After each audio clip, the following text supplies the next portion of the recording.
झारखंड आम बजट में फिर अपने आप को ठगा महसूस पाया। इस राज्य में चुनाव जनादेश भारतीय जनता पार्टी के विपरीत आया। बिहार में फिर से एक बार मेहरबानी हुई।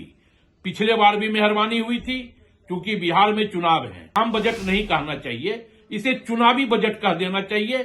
बिहार को बहुत कुछ मिला। क्यों मिला? किसी एक राज्य को विशेष क्यों? विरोध में नहीं कर रहा हूं। अरे झारखंड की उतनी उपेक्षा क्यों? क्या गुनाह किया है झारखंड ने? अगर कुछ नहीं देना था तो कम से कम 1,36,000 करोड़ रुपया जो हमारा दबा कर बैठे हो वो तो दे दो। देश का आम बजट केंद्रीय सदन में वित्त मंत्री निर्मला सीतारमण के द्वारा पेश किया गया। इस आम बजट पर राजनीति प्रक्रिया का सिलसिला भी अब जारी हो चुका है। इसी के तहत झारखंड में सत्ताधारी घटक दल कांग्रेस और झारखंड मुक्ति मोर्चा ने भी अपनी प्रतिक्रिया व्यक्त की है। भारतीय जनता पार्टी ने केंद्रीय बजट को सर्वस्पर्शी एवं समावेशी बजट बताया। प्रदेश प्रवक्ता प्रतुला शाहदेव ने कहा कि मिडिल क्लास के लिए 12 लाख रुपए तक की आय पर कोई इनकम टैक्स नहीं लगेगा। ये एक स्वागत योग्य कदम है। सरकार का फोकस है कि अगले 5 वर्ष सबका विकास को समर्पित रहे। वहीं प्रदेश कांग्रेस मीडिया प्रभारी राकेश सिन्हा ने देश के आम बजट पर राजनीति प्रक्रिया व्यक्त करते हुए कहा कि एक बार फिर झारखंड को केंद्रीय आम बजट में ठगने का काम किया गया है। तो वहीं केंद्रीय बजट पर झारखंड मुक्ति मोर्चा ने कड़ी प्रतिक्रिया व्यक्त करते हुए कहा कि झारखंड को कुछ नहीं मिला, जबकि पूरा देश रोशन होता है झारखंड के कोयला से। वहीं पड़ोसी राज्य बिहार को चुनावी बजट मिला है। देखिए, आज माननीय वित्त मंत्री निर्मला सीतारमण जी ने सर्वस्पर्शी बजट टच किया। समाज के सभी तबकों को यह बजट टच करता है और आप देखिए उन्होंने बहुत अच्छे से बताया कि जितनी विश्व की बड़ी आर्थिक व्यवस्थाएं हैं उसमें भारत की इकोनॉमी जो है वो फास्टेस्ट ग्रोइंग इकोनॉमी है। और उन्होंने ये भी बताया कि अगला जो 5 वर्ष है वो समर्पित रहेगा सबका विकास की ओर।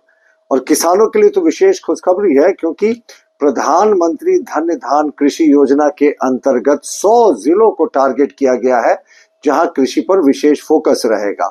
जल जीवन मिशन को भी 2028 तक बढ़ाने का बड़ा काम किया गया है।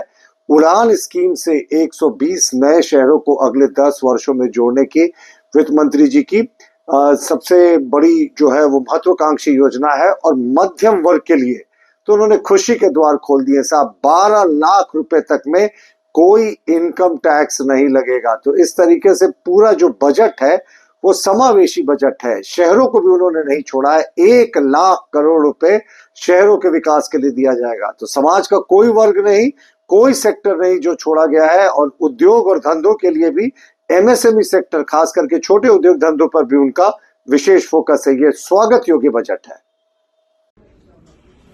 झारखंड आम बजट में फिर अपने आप को ठगा महसूस पाया क्योंकि इस राज्य में चुनाव जनादेश भारतीय जनता पार्टी के विपरीत आया, तो इस राज्य को कुछ नहीं मिला। 12 सांसद हैं इस राज्य से, 2 मंत्री हैं। उन 12 सांसदों में से जो 2 मंत्री हैं उनको यह बताना चाहिए कि झारखंड को आपने क्या दिया।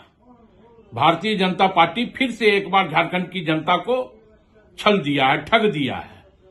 हमें यह लगता है कि 1,36,000 करोड़ रुपया जहां झारखंड का भारतीय जनता पार्टी नीति केंद्र की सरकार ने कुंडली मार करके अपने आप में समटा लिया है, तो इस आम बजट में यह था कि 1,36,000 करोड़ भी हमें मिलेगा और झारखंड की जनता को कुछ सौगात भी मिलेगा। लेकिन ना तो 1,36,000 करोड़ मिला और ना ही झारखंड को कुछ सौगात केंद्र की सरकार ने दी है। तो हमें यह लगता है कि चुनावी बजट है यह। बिहार में फिर से एक बार मेहरबानी हुई। पिछले बार भी मेहरबानी हुई थी क्योंकि बिहार में चुनाव है। तो कहीं ना कहीं यह आम बजट अगर चुनावी रूप से अगर बनता है तो हमें लगता है कि इसे आम बजट नहीं कहना चाहिए, इसे चुनावी बजट कह देना चाहिए। और ये भारतीय जनता पार्टी इसे चुनावी बजट कहे क्योंकि आम बजट अगर कहा जाता है तो कहीं ना कहीं आम जनता के हितों का ध्यान में रखते हुए आम बजट बनना चाहिए। पूरे राज्य का हित में आम बजट बनना चाहिए। लेकिन यहां तो जिन राज्यों में चुनाव है वहां आम बजट का प्रभाव देखने को मिल रहा है। तो हमें यह लगता है कि इसे चुनावी बजट कहना ज्यादा उचित होगा, ज्यादा मुनासिब होगा। देखिए, जहां तक जानकारी है, बिहार को बहुत कुछ मिला। क्यों मिला? संघीय ढांचा है, मिलना चाहिए, सभी राज्यों को मिलना चाहिए, बराबर का हक मिलना चाहिए। किसी एक राज्य को विशेष क्यों, विरोध में नहीं कर रहा हूं, लेकिन ये बजट पूरी तरह से चुनावी बजट है। क्योंकि बिहार में सामने चुनाव है, भाजपा की नैया डूबती नजर आ रही है, तो वो बजट के माध्यम से वो कुछ बरगलाना चाहते हैं, दिग्भ्रमित करना चाहते हैं।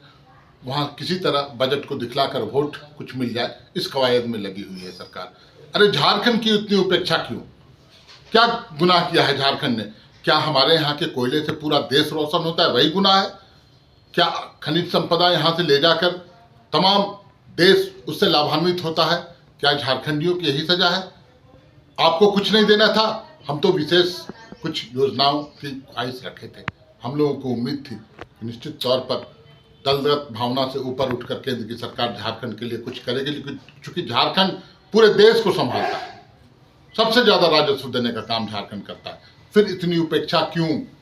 अगर कुछ नहीं देना था तो कम से कम 1,36,000 करोड़ रुपया जो हमारा दबा कर बैठे हो वो तो दे दो। आपने नहीं दिया, कोई उपबंध नहीं किया बजट में, कोई प्रावधान नहीं किया, कोई घोषणा नहीं की। आने वाला समय निश्चित तौर पर मैं बताता हूं, जो जुझारू तेवर झारखंड मुक्ति मोर्चा का था और है, हम अपने पैसे के लिए किसी हद तक जाएंगे, आंदोलन करेंगे, केंद्र की सरकार को झुकाने का काम करेंगे। और पूरी तरह से झारखंड की जनता ने देख लिया कि जो सांसद यहां से जीत कर गए हैं वो मुंह में सेलो टेप लगा के, फेविकॉल लगा के बैठे हैं, झारखंडियों के हित में एक शब्द नहीं बोलते हैं। ऐसे सांसदों को क्षेत्र में घुसने से अब रोकना पड़ेगा। तो क्या जब बजट पर चर्चा